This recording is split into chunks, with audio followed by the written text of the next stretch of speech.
कल से एक जो खबर मीडिया में और सोशल मीडिया में चल रही है, जहां पर 3 बच्चे धर साकरी इलाका डिस्ट्रिक्ट राजौरी के जो रहने वाले थे, जो 16 जुलाई को शोपियान गए थे काम की वजह से। कल से उनकी खबर जब फैमिली ने मिसिंग रिपोर्ट जो है वो पुलिस स्टेशन में दर्ज करवाई, उसके बाद जो फोटोज वायरल हुए जहां पर यह देखा गया कि उन बच्चों की मौत हो चुकी है। आज मैं फैमिली के साथ मिलने आया हूं, यहां पर मैं बैठा हूं। हमारे साथ यूसुफ साहब हैं जो इब्रार के जो हैं वो वालिद हैं, और मेरे साथ साबिर हुसैन जी हैं जो इम्तियाज अहमद के वालिद हैं। इन्हीं से हम बात करते हैं और देखते हैं कि आखिर हुआ क्या।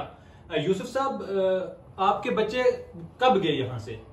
सर, मेरे बच्चे 16 जुलाई को गए, यहाँ से मजदूरी करने के लिए गए। 17 जुलाई को वो वहाँ पहुँच गए और 8 बजे उन्होंने घर में फोन किया। 8:30 बजे उनका फोन बंद हो गया। ये कब फोन किया? 17 जुलाई को।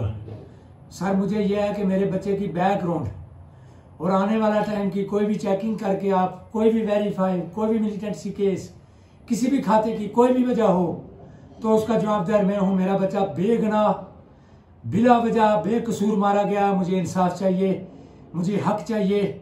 बच्चे मारने से कश्मीर आजाद नहीं होती। क्यों मेरे बच्चे मारे गए? अगर मेरे बच्चे की कोई बैकग्राउंड है उसका जवाबदार मैं हूं सर। बस मैं इतने शब्द कहना चाहता हूं। ये यूसुफ साहब हैं, यकीनन हम इनका दर्द जो है वो बयान नहीं कर सकते कि आखिर इनके जो दिल में इस वक्त जो जख्म है वो आप इनकी बातों में ही देखें। मैं साबिर हुसैन से भी जो है वो मिला हूं। इनका बच्चा जिसका नाम इम्तियाज है, आपका बच्चा भी इनके साथ ही गया? ना, वो गया नहीं, उस दिन अगट्ठे गए यहाँ से? हाँ, उस दिन गए सर। इनका बच्चा 1 महीने मेरे बच्चे से पहले गया है। मेरे साले का लड़का है। अच्छा। मेरे लड़के जो है वो इसकी बुआ के लड़के हैं। 1 महीने जाने के बाद उसने फोन किया इनको कि तुम आओ, हमने काम पकड़ा हुआ 3 महीने का, हम इकट्ठे मिलके तीनों काम करते हैं। बच्चे चले गए। 17 जुलाई को जब ऐसा हुआ, मैंने 9 जुलाई को मैं घर में पहुंचा। मैंने मिसिंग रिपोर्ट की 9 अगस्त को मैंने मिसिंग रिपोर्ट की। उसके बाद मैं कोटरंका भी चला गया। कोटरंका से वापस आते हुए मुझे मीडिया वाला एक आदमी एजेंसी का था श्रीनगर का, जिसने मुझे पूछा कि इस नाम के बच्चे तुम्हारे हैं? तो मैंने उनको कहा कि मेरे हैं। तो उन्होंने पूछा आपको क्या चाहिए? तो मैंने उनको बोला मेरे बच्चे की मुझे वेरीफाई चाहिए, इन तीनों बच्चों की। तो उन्होंने मुझे इन बच्चों के फोटो सेंड किए और मुझे पता चला कि मेरे बच्चे बेकसूर मारे गए हैं। ये मैं नहीं कहता, मेरे गांव के सरपंच, क्राइम चौकी, नंबरदार, चौकीदार, कोई आदमी इस चीज की वेरीफाई कर दे कि मेरे बच्चे गलत या मैं गलत हूं या मेरी फैमिली में कोई गलत है तो उसका जवाबदार मैं हूं सर। मेरे बच्चे बेगुनाह मारे गए, मुझे इंसाफ चाहिए, बच्चे को बॉडी चाहिए। अभी आप तम के कहेगा तमना भी बॉडी लोड़ा है? इस टाइम बॉडी लोड़ा है जनाब, इंसाफ लोड़ा है। आपका जो बच्चा था इम्तियाज, जी, उसकी क्या उम्र थी? 21 साल से। तो अभी वो पढ़ता था? पढ़ा था जनाब, 12वीं पास की थी। दोस्तों, इसमें एक सोचने की बात है। अभी यूसुफ साहब ने कहा कि इन बच्चों की पहले वेरिफिकेशन भी कर ली जाए। यहाँ पर जो कंसर्न चौकीज हैं, कंसर्न पुलिस स्टेशन है, ये भी वेरीफाई किया जाए कि आखिर इन बच्चों का बैकग्राउंड क्या था।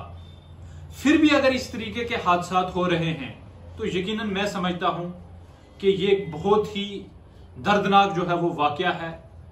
मैं इस दुख दर्द को बांट नहीं सकता, लेकिन मैं ये चीजें आप सब लोगों के सामने रख सकता हूं कि आखिर इस फैमिली के साथ ये 3 के 3 बच्चे जो हैं वो रिश्तेदार हैं। ऐसी रिश्तेदार हैं सर, बिल्कुल रिश्तेदार, बिल्कुल तीनों रिलेटिव हैं। 2 खाला के हैं, 1 मामे का है।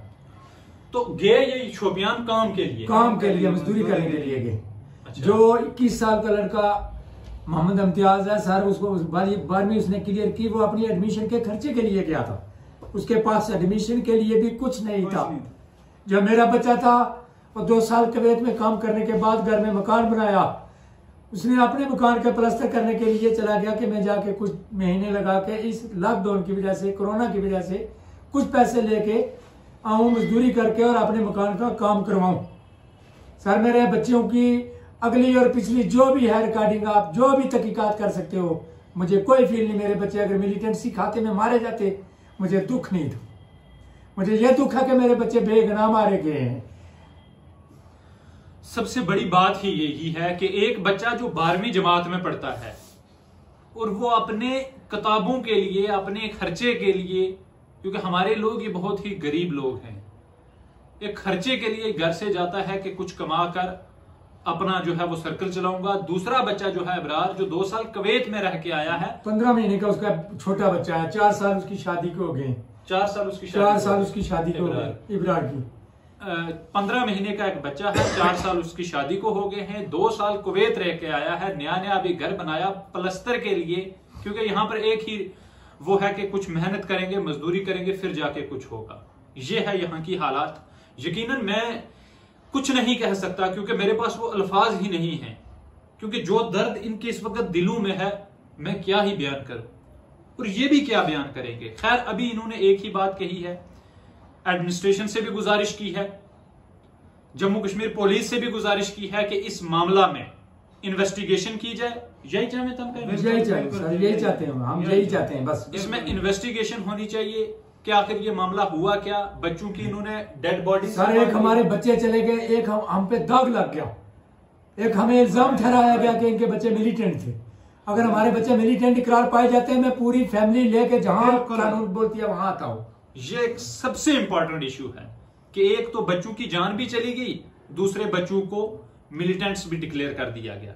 इसलिए मैं गुजारिश करता हूं जम्मू कश्मीर पुलिस से, एडमिनिस्ट्रेशन से, कि खुदा के लिए ये जो पीसफुल इलाका है यहाँ का, यहाँ पर अगर इस तरीके के वाकयात अगर रोनमा होने लग जाते हैं, जब फैमिली कह रही है कि इनका बैकग्राउंड देखें, हिस्ट्री देखें, और बच्चों की जान ले ली, मार दिया जाता है बच्चों को और फिर उनको मिलिटेंट डिक्लेयर कर दिया जाता है, इससे बड़ा दुख हो ही नहीं सकता। मैं उम्मीद रखता हूं कि सिविल सोसाइटी, हर आदमी बगैर मिज़्हब मिल्लत के, हिंदू, मुसलमान, सिख, सब लोग मिलजुल कर इन फैमिलीज के लिए, यूसुफ साहब की फैमिली के लिए, साबिर साहब की फैमिली के लिए, और जो एक तीसरा लड़का है जिसका नाम भी इब्रार है, उसका जो वालिद है वो भी सऊदी में है, काम करने के लिए गया हुआ है।